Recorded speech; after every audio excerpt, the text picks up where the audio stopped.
مرحبا بكم معايا فيديو جديد وصفات جديدة. اليوم غادي نشارك معكم روتين ديال نهار تاني ديال العيد، كيفاش كيدوز، كيفاش كنحضروا الفطور. هنايا العائلة كلها مجموعة. اجي تشوفوا كيفاش وجدت طبيلة الفطور وكذلك الطبيلة ديال الغداء. غادي نتقاسم معكم افكار بسيطة جدا، سلطات منعشة. خليكم معايا لاخر الفيديو، فرجة ممتعة. صافي هنايا كما كتشوفوا الراس من بعد ما غسلته مزيان. هنايا حنا كنبخروه النهار الثاني. هنا غادي نبيتوه هنايا تيطيب. من الاحسن تبيتوه في الليل وديروا له نار مهيله. هنايا كنرشوا بالملحه والكمون والسودانيه.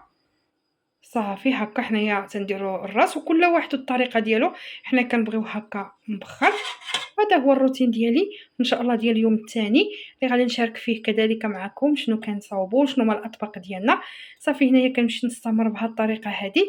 من بعد كيكون عندي الماء يعني سخون، كنحط عليه الكسكاس، كندير عليه واحد البلاستيك غذائي وكنقفل عليه صافي وكنخليه يطيب.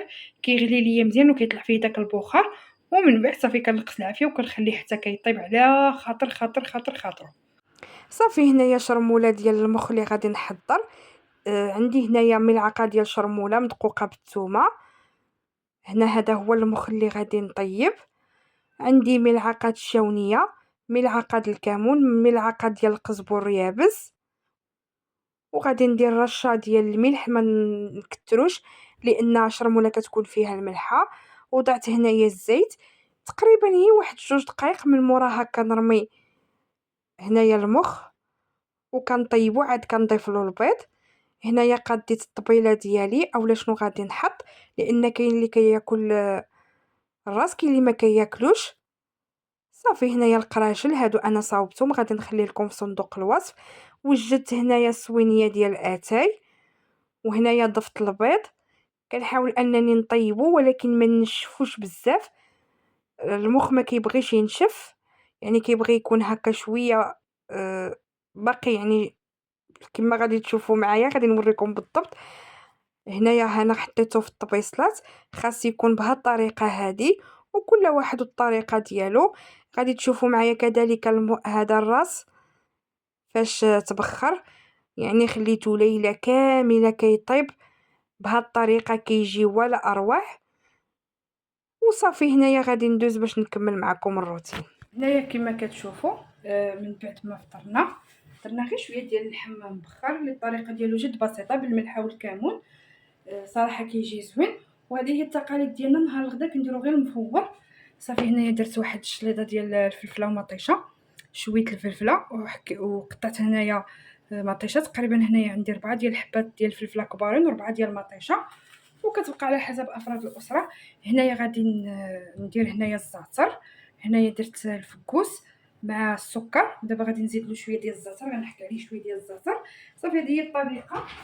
هاد السلطات هادو الصراحه تيكونوا زوينين، والصراحه كيكونوا يعني كيخليوش ديك اليده من اللحم. وضروري نرافقوا اللحم ديالنا بشليضات. اولا كيكونوا باردين، وثانيا كينعشوا هكايا الجسم ديالنا وكيعطيونا ديك الطاقه. ضروري هكا معها ما ناكلوش اللحم غير بوحدو، ضروري ندخلو شليضات ولا ندخلو الخضر. هنايا غادي نحك هنايا الزعتر.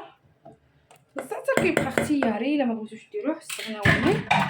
صافي تيجي بهاد الطريقه زوينه. هذه هي الطريقه اللي كنديرو حنايا، وكل واحد على حسب الطريقه ديالو، كل واحد كيفاش كيبغي يقدم هذا.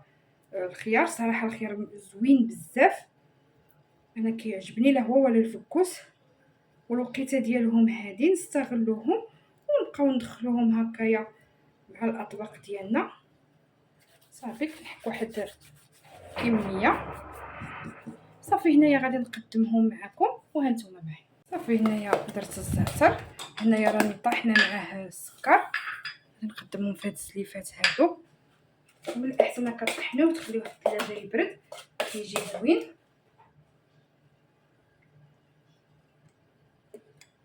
صافي بهذا الشكل هذا كنعمر التليفات ديالي. بالنسبه للشلاضه ديال البصله سمحوا لي ديال الفلفله ومطيشه، غادي ندير فيها ان شاء الله شويه ديال الحامض، المستحضر ديال الحامض، وغندير شويه ديال الفلفل الاسود مع مليحه كما غادي تشوفوا. صافي غادي نستعمر نعمر هكا الزليفات ديالي حتى نكمل وهانتوما. صافي هنايا الشليضه ديالي ها هي كتجي غزاله. هاد الشليضه هادي كاين اللي كيدير فيها هكا البصله البيضاء، يعني ماشي كلشي، ولكن الصراحه انا كتعجبني. انا درت فيها سمحوا لي غير هذا الفلفل مطيشه، يعني قدر شي واحد ما يبغيش ياكل ديالها كان فيها البصله، ولكن صدقوني ديال البصله كتجي خطيره. صافي نديرو مليحه على حسب الذوق ديال كل واحد.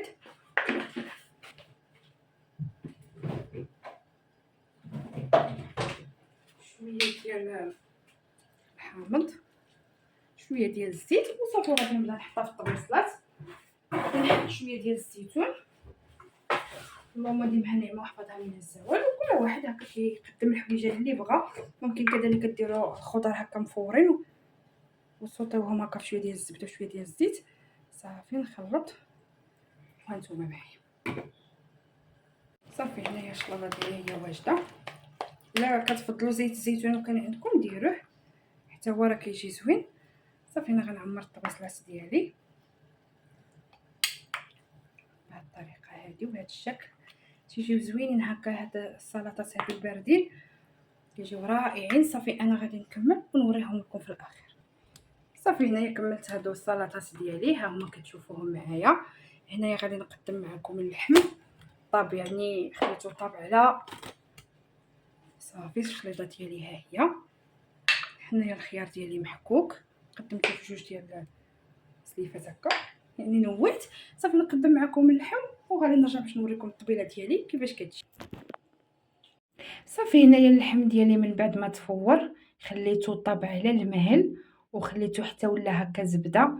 صراحه جا اكثر من رائع. الطريقه ديالو جد بسيطه جد سهله. كنرشو بالملحه والكمون وشويه ديال السودانيه وكنخليه يتفور هكا، كيجي زوين وكيجي خفيف. الا بغيتوني نشاركو معكم فيديو خاص خليوها لي في التعاليق ديالكم. صراحه كنتمنى ان الوصفات ديالي والفيديوهات ديالي ينالوا الاعجاب ديالكم. الى عجبكم كالعاده ما تنساونيش بالتعاليق ديالكم المحفزه، اللايكات باش الفيديو يزيد يطلع، بارطاجيو مع الاهل والاصدقاء باش تعم الفائده.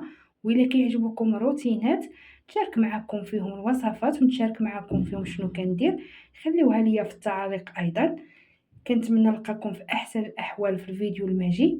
مع السلامه، وكنتمنى لكم شهيه طيبه ودائما فرجة ممتعة لجميع الفيديوهات اللي كتشاهدوهم في قناتي. خليوا لي تعليق وشكرا لكم.